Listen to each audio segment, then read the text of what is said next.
안녕하십니까. ISB 보험 TRG 위원 박정혁입니다. 저는 오늘 IFRS 17 전환의 경영상 의미 및 남은 과제라는 주제를 가지고 발표를 진행하도록 하겠습니다. 지난해 19년 5월 달에도 기준원에서 우리 김은경 수석연구원님이 그때까지 개정된 내용을 가지고 소개를 했었고요. 제가 그때 TRG 활동이 한참 진행 중이었기 때문에 TRG의 주요 논의사항을 가지고 발표를 했던 기억이 나는데 딱 1년이 지난 것 같습니다. 1년이 지난 시점에 제가 돌이켜보면 세 가지가 크게 바뀐 것 같습니다. 첫째는 그 당시에 세미나를 할 때는 상공회의소에서 400명, 500명 많은 청중분들을 모시고 그렇게 세미나를 진행을 했었는데요. 지금은 우울하게도 코로나 사태가 와서 이렇게 웨비나라고 하는 이 생소한 형식으로 여러분들을 만나 뵙게 되는 것 같고요. 저도 그래서 아주 굉장히 좀 어색하고 서툰데 이해를 해주셨으면 좋겠습니다. 두 번째는 그때와 다르게 ISB가 또 한 번의 시행시기 연기 결정을 했습니다. 그래서 시행시기가 23년이라고 하는 시간으로 바뀌었다라는 점. 세 번째는 지금 금리가 이제 IFRS 17을 논할 때 가장 이야기되는 게 이제 금리인데요. 그 당시에 제가 다시 조사를 해보니까 국고 5년 기준으로 1.61%였는데 오늘 1.11%까지 50bp 가량 떨어진 상황에서 제가 오늘 이런 세미나를 진행하게 된 것이 가장 큰 차이점인 것 같습니다. 현재 그런 금리라든지 코로나라든지 여러 가지 이슈들 때문에 대한민국 우리나라에서는 지금 IFRS 17 도입뿐만 아니라 그 재무적인 효과 그리고 시스템 구축 현황 등등에 대해서 많은 이야기가 있는 것 같고요. 제가 그래서 오늘 발표는 먼저 1장에서 최근 이런 대외 환경을 둘러싼 국내외 분위기에 대해서 IFRS 17 도입에 대한 시각 차이가 존재를 하는데 왜 그런 차이가 존재하는지를 한번 살펴보고 현재 우리의 현실은 어떤지를 1장에서 논의를 하고 이어서 IFRS 17 전환이라고 하는 이 회계 기준의 변경이 가지는 회계적인 의미 이어서 경영진들이 이 바뀌는 회계 기준에 대해서 어떻게 고려를 해야 되는지에 대해서 설명을 드리도록 하겠습니다. 그리고 마지막으로 현재 우리 그 보험사들 또 감독당국, 기준원 등 여러 이해관계자들에게 23년까지 우리에게 남은 과제가 어떤 것인지 제 경험을 통해서 관련 법 제도라든지 시스템, 회계 요건, 그 다음에 재무제표의 소통 방안, 그 다음에 감사와 관련된 얘기를 차례대로 설명을 드리도록 하겠습니다. 자, 현재 저금리가 와서 여러분들 모두 다 어렵다고 이야기하고 있습니다. 그래서 이 저금리 상황이라고 하는 똑같은 경제적 현상에 대해서 어느 나라의 어느 누구는 그럴수록 IFRS를 빨리 도입해야 된다라고 이야기를 하고 있습니다.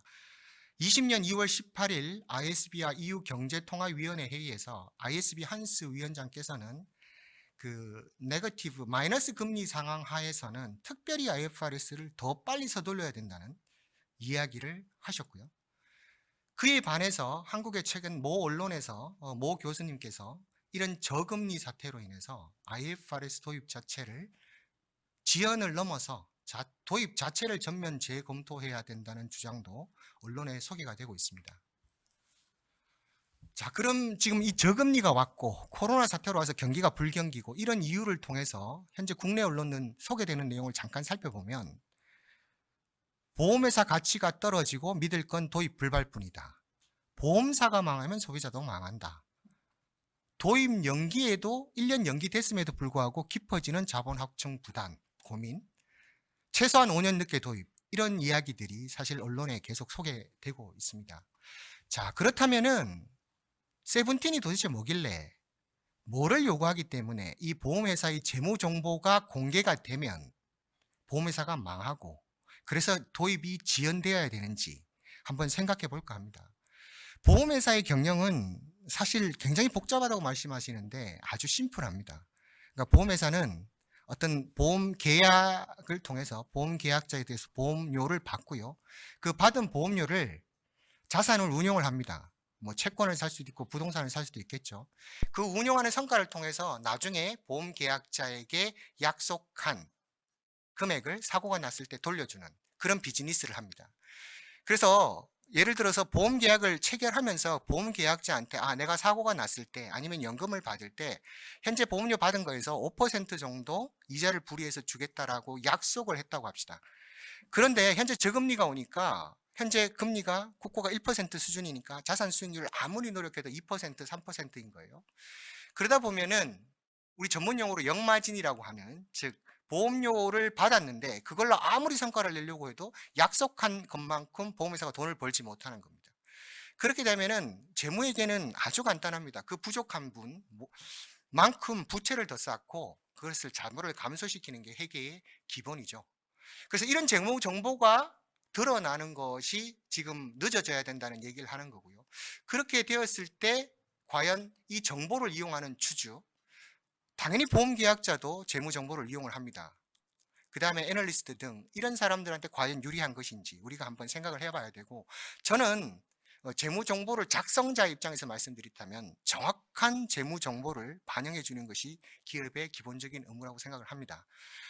물론 언론에서 지금 도입과 관련해서 여러 가지 말이 많은 것은 자본의 이슈도 있지만, 또 하나는 여러 가지 시스템 구축과 관련해서 많은 돈이 들고, 또 현재 중소형사의 경우에는 결산을 하는 인력들이 계리사들이 한 두세 명밖에 없는 그런 중소형사들이 많습니다. 그래서 실제로 시스템 구축의 비용뿐만 아니라 세븐틴으로 왔을 때 결산할 수 있는 인력에 대한 그런 부담도 사실은 호소를 하고 있는데요. 유럽 같은 경우에는 사실 대형 상장 모회사만 쓰는 기준이다 보니까 우리보다는 여기에 대해서 좀 느끼는 체감도가 떨어지는 것 같고, 우리 한국이 더 많이 부담을 느껴서 이런 이야기들이 나오는 것 같습니다. 자, 제가 방금 말씀드렸듯이 5%를 계약자한테 주기로 약속을 했고, 현재 자산 수익이 2%밖에 거두지 못하는데 그 3% 갭만큼을 재무제표에 반영하지 아니하는 현재 회계 가능이 계속 유지된다면 과연 누구한테 유리한 건가요? 저는 이런 도입 지연은 보험 재무제표 작성사의 부담도 있지만 정보를 이용하는 정보 이용자, 계약자 및 투자자에게 정확한 정보를 제공하지 않는 그런 우려가 더 크다고 생각을 합니다. 현재 우리 지금 코로나로 우울하지만 코로나 대처는 세계에서 제일 잘하는 것입니다. 저는 이때까지 미국이나 영국이 훨씬 더 선진국으로 생각했는데, 코로나 대처라든지 우리 IT라든지 여러 가지 면에서 한국이 모든 부분에서 선도국으로 활동을 하고 있습니다. 다만 회계 투명성 지수가 발표되는데, 매년 발표되는데요, 세계 최하위 수준을 면치 못하고 있습니다. 저는 2008년부터 회계기준원의 연구위원으로 참여를 해서 IFRS 17의 논의 문서가 처음 디스커션 페이퍼라고 하는 이 기준서가 논의될 때부터 참여를 했고요. 소속사를 통해서 13년, 17년 ISB가 두 번의 기준서에 대한 필드 테스트를 진행할 때 자원을 해서 전 세계 15개 보험사에 선발이 되어서 ISB와 필드 테스트를 진행을 했습니다. 그 과정에서 실제로 ISB가 그 당시에 만든 개정안을 실제 적용을 해보고 BSP를 산출을 해보면서 재무 역량을 검토해 봤고, 그래서 전환하는 시점에 한국 보험사들이 자본 잠식 이슈가 있을 수 있겠다라고 하는 것을 미리 저희들은 깨달았고요. 그래서 한국회계기준원을 통해서 공정가치법, 또 전환 시의 프레시 스타트라고 하는 여러 가지 어떤 그 완화 규정들을 적용을 함으로써 회계적으로 보유 계약에서 발생하는 장래이익을 자본 을 보완하는 데 활용할 수 있는 방안을 저희가 열었고요. 또 07년 9월부터는 TRG가 오픈됐는데, TRG 위원으로 활동을 하면서 이 해석 과정에서 일어나는 대한민국의 여러 가지 이슈들을 전달을 하고 그것들이 최종 기준서에 반영되는 역할을 해왔습니다. 그 과정에서 제가 느낀 IFRS 17은 정말 너무 투명한 정보입니다. 뒤에 가서 제가 설명을 드리겠지만, 심지어 제 지인들은 아니 보험산업이 다른 업에 비해서 너무나도 투명하게 재무정보를 제공하기 때문에 불리한 거 아니냐라는 얘기를 할 정도로 그렇습니다. 대표적으로 두 개를 말씀드리면, 현재 보험회사의 회계에서 이익은 가계부 작성하는 것 같습니다. 즉 현금 들어오면 이익이고요, 나중에 돈 나가면 비용 잡습니다. 그래서 보험료는 대개 초반에 들어오고요, 사고는 사후에 일어나는 일이 많으니까 수익을 초기에 많이 잡는 회계 처리를 합니다. 이 부분이 수십 년간 보험회계의 관행으로 왔거든요. 이걸 고치지 못했는데 IFRS 17은 최초로 회계다운 회계, 발생주의 회계를 씁니다. 뭐 전문적인 용어지만 심플합니다. 보험회사의 서비스를 제공하는 시점마다 수익을 잡게 했습니다. 그래서 수익과 비용을 정확하게 매칭하는 이런 원칙을 적용을 했고요. 두 번째로는 그간 보험회계의 관행은 계리사라고 하시는 분들이 이 보험회사의 부담, 즉 보험부채 준비금이라고 하는 부분을 계산을 하는데, 기초와 기말의 준비금 계산을 해서 그 차액만큼만 한 줄로 저희 회계사들한테 줍니다. 아, 원래 준비금이 요만큼 증가했어요. 저희들은 그것밖에 보험회사 부채의 90%를 차지하는 이 준비금에 대한 영역에 대한 정보가 전무했습니다. 근데 이 세븐틴은 이 준비금의 전입액이라고 하는 이 한 줄을 손익계산서 탑라인부터 바텀라인까지 풀어헤치는 회계 처리가 되어서 회계사들이 이 보험 부채의 어떤 그 시작과 끝 굉장히 투명하게 모든 정보를 알 수 있게 이 기준서가 만들어졌습니다. 그래서 이런 투명한 정보가 과연 정보 이용자들한테 늦게 지연되어서 제공되는 것이 과연 우리나라의 퍼블릭 인트리스트 관점에 맞는 것인지, 저는 그런 관점에서도 언론에서 또 여러분들이 같이 검토해 봤으면 좋겠습니다. 참고로 지금 언론에서는 두 가지 관점에서 IFRS 관련된 기사가 많이 나는 것입니다. 첫 번째는 보험회사가 자본 확충을 해야 된다는 기사가 있고요. 두 번째는 IFRS 도입 지위, 즉 사용하는 국가들의 현황에 대해서 굉장히 오해가 많은 것 같습니다. 결론부터 말씀드리면 ISB는 IFRS 17을 23년에 시행하겠다라고 확정을 하게 되면서 전 세계 대부분의 국가들이 부채 시가 평가 기반의 회계 제도를 23년부터 쓴다고 말씀드리겠습니다. 여기서 중요한 것은 전면 도입이냐, 부분 도입이냐, 딜레이드 IFRS냐가 중요한 게 아니고요. 시가 평가라고 하는 제도를 통해서 보험사가 부담하고 있는 미래의 부채를 증가시키고 그만큼 자본을 감소하는 이 부분이 사실은 이 부담인데, 이 어떤 스킴 자체가 들어오는 회계 기준이냐 아니냐가 중요한 거죠. 그러니까 강론으로 따라서 주요한 날을 한번 살펴보면 EU는 05년부터 모든 상장사에서 IFRS를 적용하고 있습니다. 그런데 자, EU를 가지고 여러분들이 많은 언론에서 이야기를 하고 계신데요. EU는 전면 도입 국가는 아닌 거 맞습니다. 부분 도입 국가고요. 그러니까 부분 도입이라고 하면은 전문 용어로 carved out IFRS라는 얘기를 많이 하는데, carved out은 일부 조항을, ISB가 만든 일부 조항을 드러내거나 modified, 수정할 수도 있습니다. 그런데 실제 현재 EU에서 그 IFRS 관련해서 바꾼 게 딱 하나 제가 알고 있습니다. IFRS 9 금융상품회계 기준서에서 한 문단을 삭선한 걸로 알고 있는데요. 그 문단을 빼고는 사실 대부분 99.9%의 스킴이 IFRS하고 동일합니다. 그래서 EU는 우리처럼 전체를 다 쓰지 않는데라고 얘기하는 것도 굉장히 오해를 주는 것 같고요. 특히 지금 현재 ISB가 이사회를 통해서 23년 시행하겠다는 발표를 한 이후에 EU가 이제 이후의 승인 프로세스를 밟고 있습니다. 거기가 담당하는 에프레기아라고 하는 유럽 회계 재정 기구에서 사실은 23년 시행에 대해서 찬성한다는 레터를 보냈고, 다만 EU에서 지금 그 김용경 수석연구원께서도 소개하셨듯이 하나의 기준서가 사실은 지금 논란이 되고 있는데, 그 부분이 연도별로 회계 처리하는 애뉴얼 코어트라고 하는 부분에 대해서 불만이 많이 있습니다. 그런데 제가 볼 때는 그 부분을 만약에 유럽이 일부 수정을 한다면 그 부분을 바꿀 것 같은데, 그 부분도 유럽형 투자형 상품, 유닛링크드라지 그런 어떤 상품에 국한됩니다. 그 모형은 변동 모형이라고 해서 우리 한국의 보험사들이 대부분 쓰지 않는 모형입니다. 그래서 그 이슈를 제외한다면 실제로 유럽의 보험사와 한국의 보험사는 99.9% 같은 기준에 의해서 같은 숫자를 보고하게 될 거라고 저는 생각을 합니다. 자, 또 많이 언급되는 데가 미국인데요. 미국은 IFRS를 안 하는데 왜 한국만 하느냐? 미국은 사실은 ISB하고 조인트 프로젝트로 합치 프로젝트를 진행하다가 일부 의견이 있어서 나눠졌고요. 근데 미국은 시가평가 기반한 자국회계 기준 US GAAP 개정안을 공고를 했고 22년에 시행하겠다고 했습니다. 그런데 ISB가 23년으로 1년 연기를 하다 보니까 보험협회 등에서 ISB와 같이 23년으로 해달라라고 현재 건의서가 전달된 상태고요. 제가 그 기준서의 내용을 쭉 봤는데 시가평가입니다. 완전한 시가평가가 보고요. 그렇게 되면은 부채 늘고 한국 보험사처럼 자본 감소 이슈 똑같이 생기는 기준을 23년부터 씁니다. 또한 유럽계 그 외자계 보험사 같은 경우에는 IFRS 17으로 작성한 재무제표를 그대로 미국 주식시장에 제출할 수 있습니다. 이 정도면 저는 IFRS 17을 그대로 쓴다라고 말씀드릴 수 있을 것 같습니다. 또 하나의 나라가 일본인데요. 일본은 4개의 회계 기준을 다 쓸 수 있습니다. 자국 회계 기준도 있고 IFRS, US GAAP, Modified IFRS, Japanese Modified IFRS라고 하는 걸로 알고 있는데 그 4개 중에서 선택인데요. 실제로 198 18개 상장사가 IFRS를 쓰고 있고요. 19년 6월 기준으로 상장사 시가총액 비중의 34%가 IFRS를 쓴다고 되어 있습니다. 자, 보험사라고 국한해서 보면은 일본의 보험사의 대부분은 주식회사가 아닌 상호회사입니다. 상호회사는 갭, 일반 기업회계 기준을 쓸 필요가 없고요. 감독회계 기준을 쓰면 됩니다. 그래서 IFRS를 안 쓰는데 마치 일본이 IFRS가 문제가 있어서 안 쓰는 것처럼 이야기하는 것은 잘못됐다고 생각을 하고요. 일본 생보사 중에서 굉장히 큰 다이치 생명이라고 있습니다. 다이치 생명은 주식회사고요. 근데 다이치는 굉장히 글로벌 보험회사입니다. 그래서 호주, 미국, 유럽에 수많은 자회사를 가지고 있고 그 수많은 자회사들이 IFRS로 재무제표를 작성하다 보니까 다이치 연결 모회사 관점에서 IFRS를 필수적으로 쓸 수밖에 없습니다.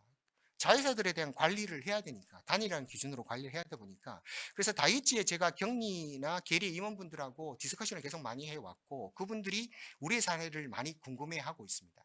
특히 일본 4대 생보사 같은 경우에는 제가 TRG 회의를 런던에서 하는데요. 전날 4대 행보사 중에 대표 한 분이 꼭 출장을 오십니다. 런던에 와서 저랑 2~3시간 회의를 하고 IFRS 기준서가 개정되는 과정의 일본 보험업계 의견을 저를 통해서 전달을 하고 있습니다.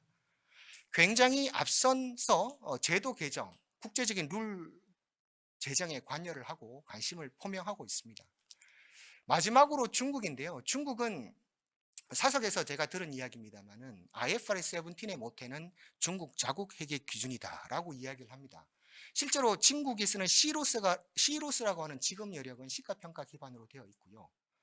그리고 실제로 상해나 홍콩에 상장된 회사들의 중국 회계 기준을 쓴 효과가 IFRS를 쓴 효과와 99% 동일하다는 얘기를 언론을 통해서 인터뷰를 하고 있습니다. 그래서 실제로 중국은 시가평가를 하고 있다고 보시는 게 맞고요. 오른쪽 도표는 ISB 홈페이지에 제공된 160여 개 나라의 도입 현황을 저희가 조사를 했는데요.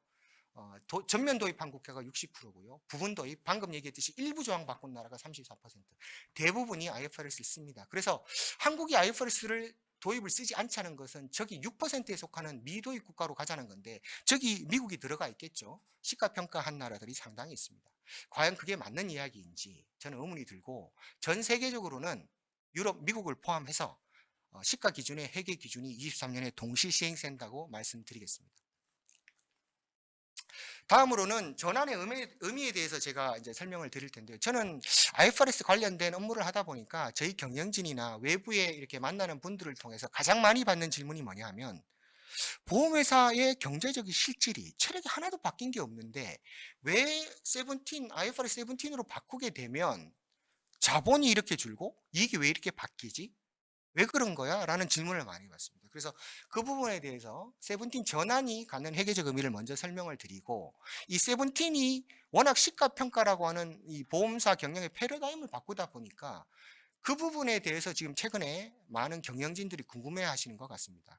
과연 비즈니스도 바꿔야 돼? 라고 하는 부분에 대해서 제가 알고 있는 한에서 한번 설명을 드려보도록 하겠습니다. 자, 먼저 IFRS 17 전환이 갖는 회계적 의미를 설명드리겠습니다. 회계상 손익인식은 재무회계는 accrual accounting, 발생주의로 회계 처리하는 게 대원칙입니다. 하지만 앞에서도 설명드렸듯이 많은 보험회사가 이제까지 발생주의로 회계 처리를 하지 않고 현금주의로 회계 처리를 해왔습니다. 그래서 앞으로는 현금 받을 때 이익 잡는 게 아니고요. 보험회사가 이 서비스 제공이란 보험회사의 보장을 제공하는 걸 이야기하는데요. 그 시점에 수익을 인식을 하게 해서 전반적으로 결론부터 말씀드리면 이익이 굉장히 보험 정기간 동안 평탄화된다라고 말씀을 드리겠고요. 비용 같은 경우에는 자, 이게 부실계약을 판매한다라고 하면 지금 보험회사는 부실계약을 팔아도 당해년도 재무제표에 반영이 안 되니까 그런 유인이 많았거든요. 근데 그게 일시에 전체 부실을 최초 인식하는 시점에 다 잡도록 요구하고 있습니다. 이런 부분들은 IFRS 9의 우리 대출채권에 대해서 대성충당금을 예상손실 개념으로 정기간으로 인식하는 것하고 동일한 기준을 이미 은행권 등에서 적용하고 있는 내용이죠. 보험 손보는 다르겠습니다. 생보는 굉장히 장기의 계약이기 때문에 이렇게 이익을 현금이 들어올 때 인식하고 돈이 나갈 때 비용을 인식하는 이런 것들로 인해서 수익과 비용의 미스매치가 굉장히 심각했는데 이런 부분들을 굉장히 평탄화하는 그런 의미를 가져서 전 세계가 최초로 통일된 발생주의에 의한 회계를 도입한다라고 하는 게 세븐틴 전환의 의미라고 말씀을 드릴 수 있고요. 이 장표에서는 특히 언론에서 많이 관심을 가지고 있는 세븐틴으로 들어오게 되면 자본 잠식이라고 하는 논란의 기사들에 대해서 제가 답변을 드리겠습니다.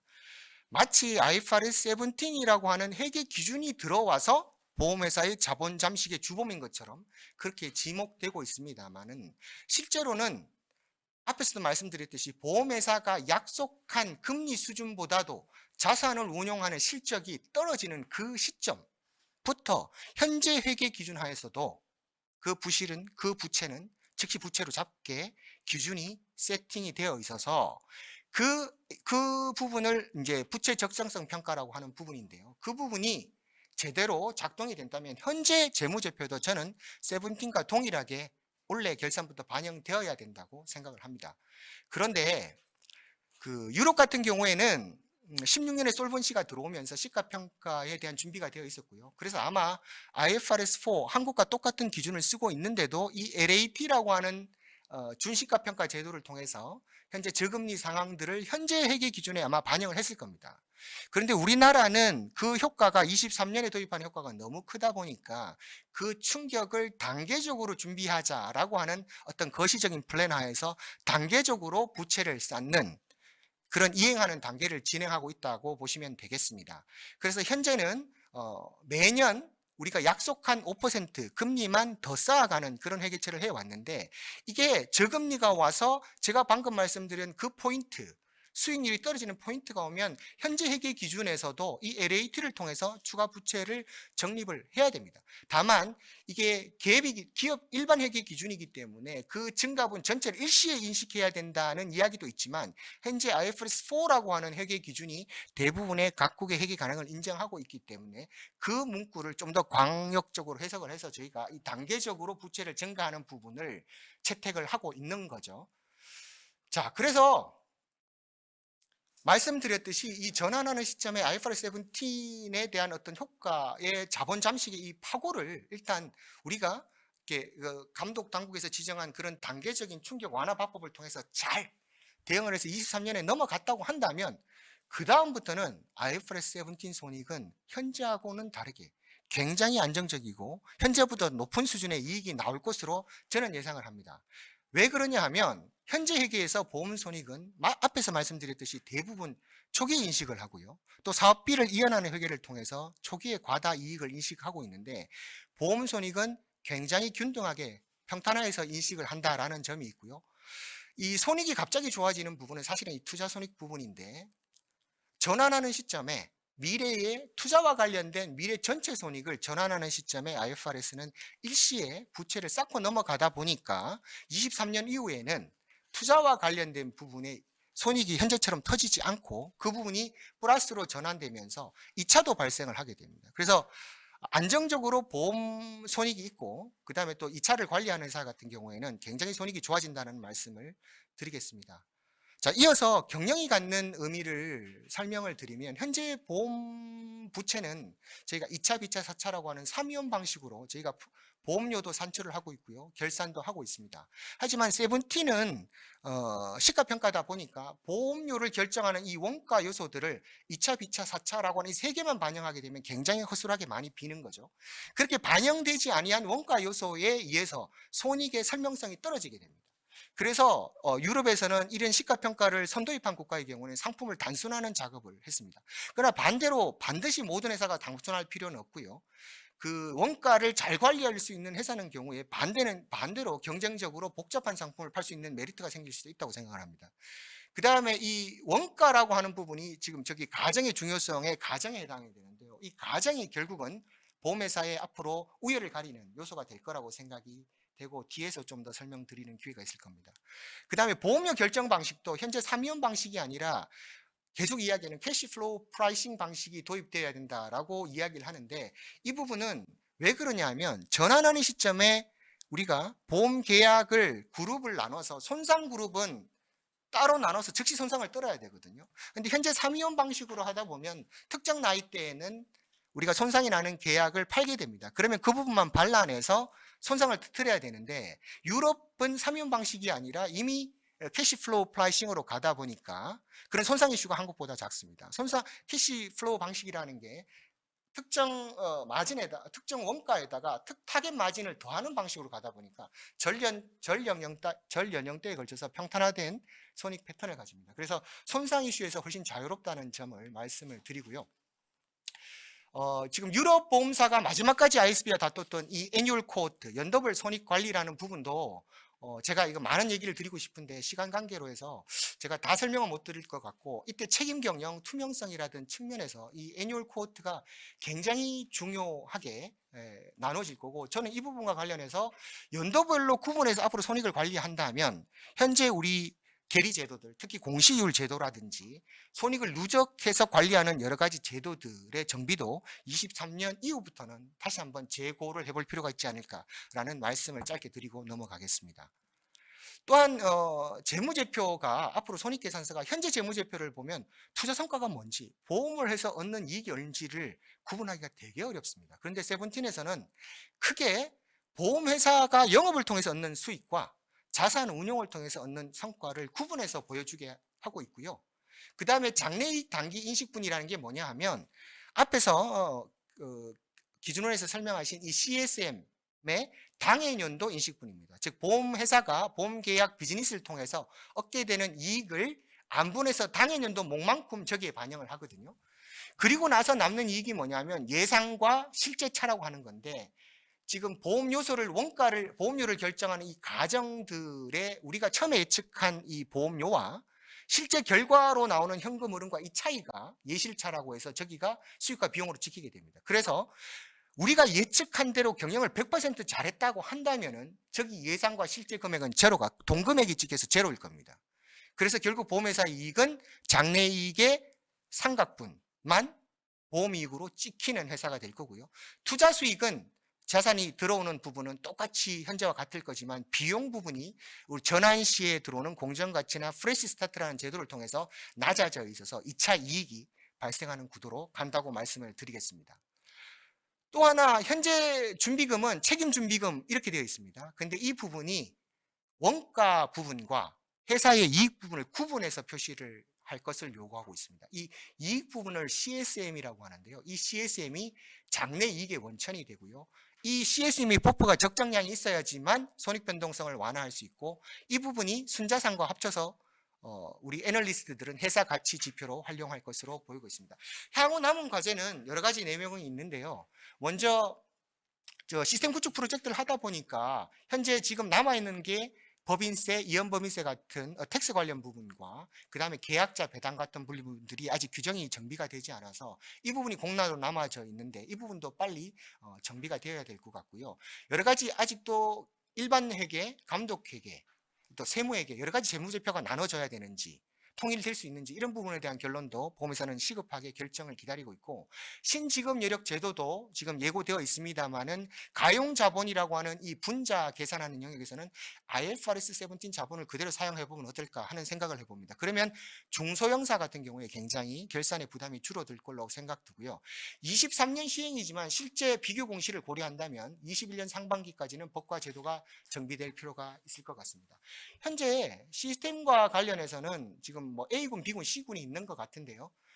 모든 회사들이 다 100% 완성한 건 아닌 것 같고 일부 회사가 수준의 차이가 사실은 있습니다. 근데 대부분 BSPL 산출하는 시스템까지는 준비가 된 것 같고 나머지 부분도 여전히 남아 있어서 준비를 해야 되는데, 저희가 볼 때는 재무제표 산출하는 능력은 우리가 그 제한 23년으로 1년 더 연기됐기 때문에 올 연말이나 내년 초까지면 완료가 될 거라고 생각을 하고 있고요.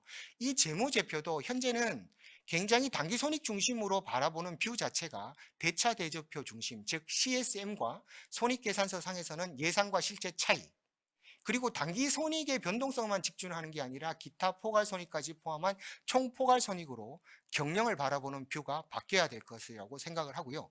감사인 관점에서 이야기 드리면 한 번도 우리가 감사를 받아보지 않았고 적용해 보지 않았기 때문에 감사인 관점에서도 오늘 안전에서도 참석하시고 계시지만 여러 가지 예방주사를 사전적으로 한번 맞아볼 필요가 있지 않을까라는 말씀을 드리면서 제 이야기를 마치도록 하겠습니다. 감사합니다.